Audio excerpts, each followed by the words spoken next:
Have you ever wondered what is in a multiple? If you're an investor or a buyer of private companies, or you want to sell your private company and you're negotiating for an 8 times earning multiple or a 10 times EBITDA multiple or a 20 times multiple when you're looking at Apple stock. What is this multiple thing? What's the math? Where does that come from? Well, I just finished my live stream for this morning, which I do every 8:30 a.m. Mountain Time, and we covered that. So I wanted to give you a quick extract. So the math of a multiple, here's the formula. It's 1 divided by, in brackets, the required rate of return minus growth, end bracket. Okay, so you figure out the required rate of return minus the growth factor. I'm going to give you an example, so don't worry about it. Minus the growth factor, and then you take 1 divided by that number. Well, the required rate of return is probably, well, it's not probably, it is just too complicated. You spend years trying to figure out how to do that, but it's too complicated for a little social media post here.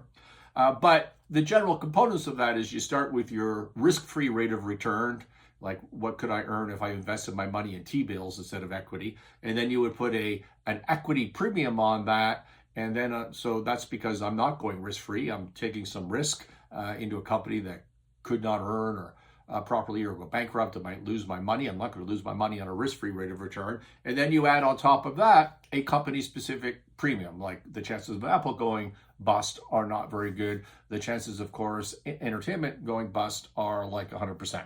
And so you add that premium onto there. And so that's what that risk-free rate of return is, but it just take my word for it for now. And let's go through an example, and I think that'll help explain it better. Let's say you have a little business and eventually you want to sell it, and it's generating historically $1 million in earnings. So you've got $1 million of earnings or free cash flow or whatever level you want to have your metric.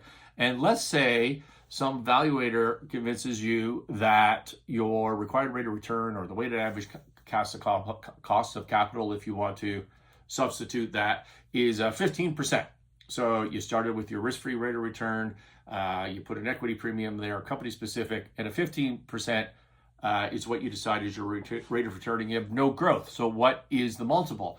Well, the multiple, as I said, is 1 divided by 15%. And in this case, there's no growth, so we don't have to worry about that. So it's 1 divided by 15%, which is a multiple of 6.67 times. There's your multiple. Now, so that's the math of the multiple. It's really that simple, although it's more of an art form trying to come up with that required rate of return. Now, what if it's not a 15% number, which it is not for your small business? What if it's a 20% number, or a 25% number for smaller, riskier businesses, or like a 30-40% number for startups, right? Okay, in the VC world. But let's just start with 20%. Well, that would be, instead of 1 divided by 15%, it'd be 1 divided by 20%, 0.2, which is a 5 times multiple.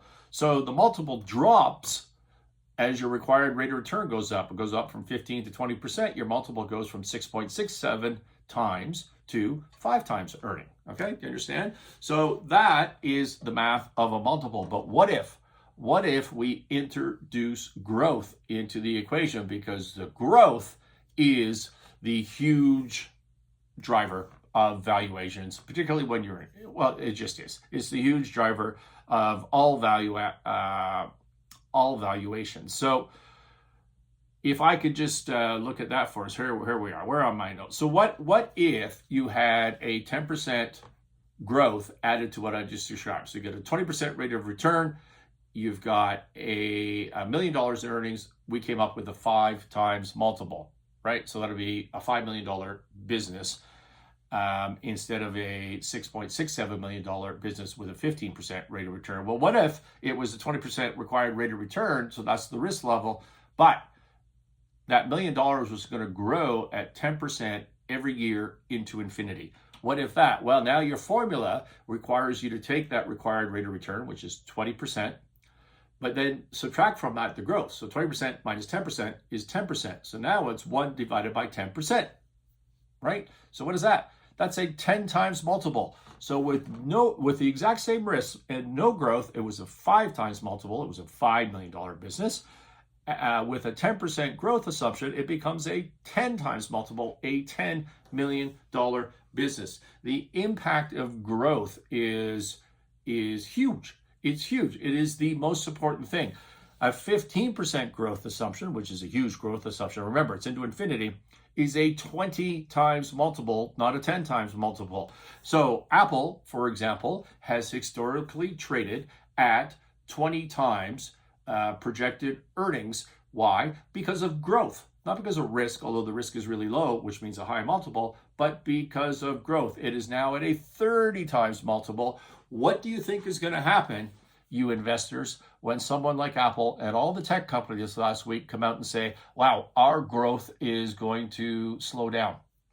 There's going to be a huge correction in the market if that's true. And so as an investor, you should pay attention to growth. It is probably the most important thing in valuation, and I just explained to you why. And if you own a business, or you're thinking about starting a business, or if you're buying a business, do not be confused by historical earnings. You should be you're way better off creating sustainable year-over-year, every year growth, even if it's 3%, 4%, 5%. It adds a ton of value to your business. Having growth that is just all over the place, like we had huge growth this year, or the negative growth next year, it's not good. It's not good, because as a buyer of businesses, I'm going to look at that and say, I don't know. I don't know what we could possibly, I don't know how to value that growth. I can't just average it out. It seems really risky. You're not going to get the bang for the buck. If you're just slow and stable growth, you're going to get a higher valuation. Let's be smart about finance. This was a little conversation, a little post about how valuation models work.